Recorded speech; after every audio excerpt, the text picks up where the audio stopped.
नमस्कार। इजराइल और फिलिस्तीन के बीच ज़बरदस्त जंग छिड़ी हुई है और इस जंग की शुरुआत फिलिस्तीन में बैठे हमास के आतंकियों की ओर से दागे गए रॉकेट के बाद हुई। हमास ने इजराइल के 3 शहरों पर 100 से ज़्यादा रॉकेट दागे, जिसके जवाब में भड़के इजराइल ने हमास पर ज़बरदस्त हमला बोल दिया है और इजराइल ये बातें साफ कर चुका है कि जब तक दुश्मनों का खात्मा नहीं कर देते तब तक वो चुप नहीं बैठेगा, यानी शांत नहीं बैठेगा।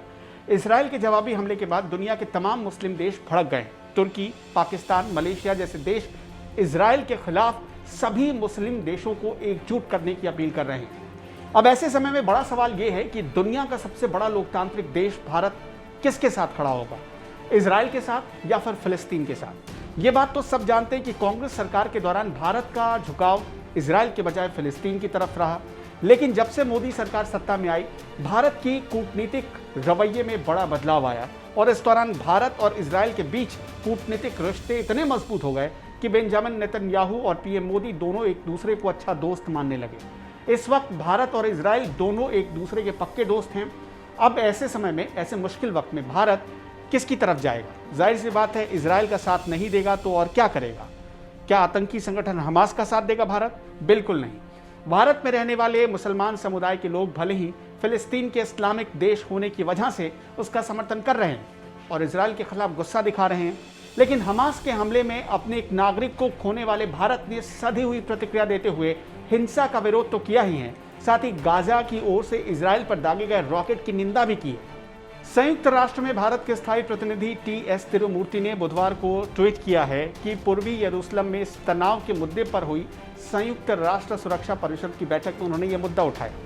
भारत सभी तरह के हिंसक गतिविधियों, खासकर गाजा से किए गए रॉकेट हमलों की निंदा करता है। तिरुमूर्ति ने इजराइल में एक भारतीय नागरिक की मौत पर शोक जताया और जोर दिया कि हिंसा में तत्काल कमी लाना ही समय की जरूरत है और दोनों पक्षों को जमीन पर यथास्थिति में बदलाव से बचना चाहिए। इससे पहले तिरुमूर्ति ने ट्वीट किया था, भारत हरम अल शरीफ माउंट टेम्पल में झड़पों और हिंसा पर बेहद चिंतित है और शेख जर्राह और सिल्वान क्षेत्र में हो रहे निष्कासनों पर उतना ही चिंतित है। भारत दोनों पक्षों से आह्वान करता है कि वो जमीन पर यथास्थिति को बदलने से बचे। पुराने शहर में अल जविया, अल हिंदिया भारतीय आश्रम भी हैं। आपको बता दें कि भारत में इजराइल के राजदूत डॉक्टर रॉन मल्का ने ट्विटर पर जानकारी दी थी कि हमास के हमले में सौम्या संतोष नाम की एक भारतीय महिला की मौत हो गई है। सौम्या संतोष भारत के केरल राज्य की रहने वाली थी और इजराइल में बतौर नर्स काम कर रही थी। सोचिए जरा, बुधवार को एक तरफ दुनिया अंतर्राष्ट्रीय नर्स दिवस मना रही थी और दूसरी तरफ इजराइल में हमास के आतंकवादी हमले में भारतीय नर्स ने अपनी जान गंवा दी।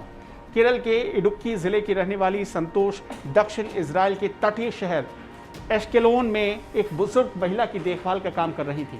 हमास ने जिन 3 शहरों में रॉकेट दागे उनमें से एश्केलोन भी शामिल था। बहरहाल, भारत ने तो बता दिया है कि वो हिंसा का समर्थन नहीं करता, लेकिन भारत ने गाजा की ओर से दागे गए रॉकेट की निंदा भी की है। यानी भारत का झुकाव एक बार फिर इजराइल की तरफ नजर आ रहा है। वहीं इजराइल, जिसने कुछ ही दिन पहले भारत को कोरोना से जंग लड़ने के लिए कई मेडिकल उपकरण भेजे हैं, इजराइल ही वो देश है जो हर मुश्किल वक्त में भारत के साथ सबसे पहले खड़ा रहता है। ऐसे में अगर इजराइल और फिलिस्तीन के बीच युद्ध हुआ तो ये माना जा रहा है कि भारत फिलिस्तीन के बजाय इजराइल का साथ देना पसंद करेगा। वैसे आपकी राय क्या है? भारत को किसका साथ देना चाहिए, इजराइल या फिलिस्तीन का? हमें कमेंट करके बता सकते हैं।